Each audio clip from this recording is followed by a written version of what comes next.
Hell yeah! Wolak stays in Mexican fighter's chest, landing hard shots. What a fight! It's a throwback to golden age of boxing, when fighters weren't money-making machines, but real men.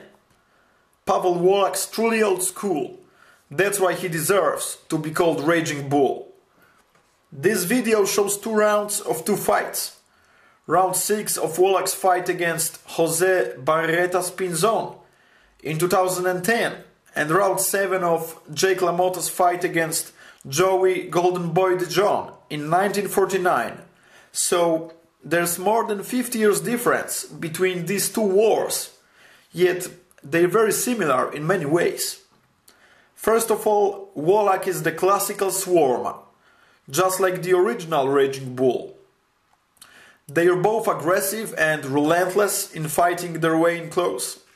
They get inside, usually taking a few punches on the way in, stand in front of their opponents and deliver a windmill of punches, although Wolak relies more on straight shots than LaMotta, whose favorite shot is double left hook to the body or to the head. One punch they definitely have in common is short right cross, thrown with full commitment. They also share underrated defense, being able to avoid counters by using their head and body movement, combined with game footwork. There are 2 absolutely necessary elements required to fight like that: unlimited stamina and iron chin.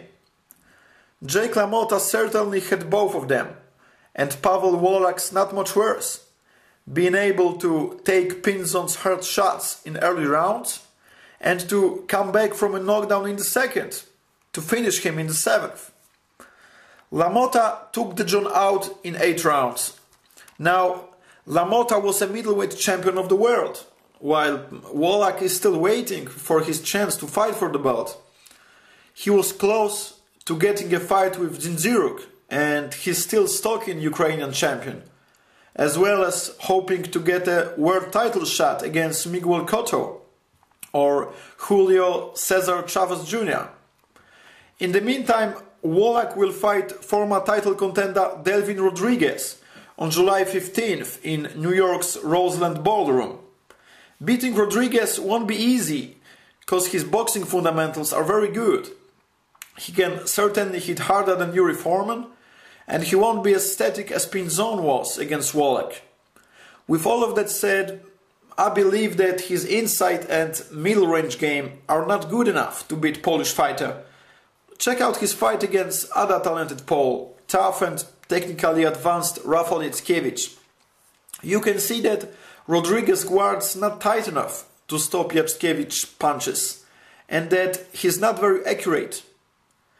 Here comes the question: what will happen when Delvin is forced to fight going backwards, not having space at all? I'm expecting Wolak to knock Rodriguez out in the championship rounds, but Pavel will have to work very hard for it, once again living up to his nickname. Now let's enjoy the silence, combined with the sight of original Raging Bull in action. Stay tuned.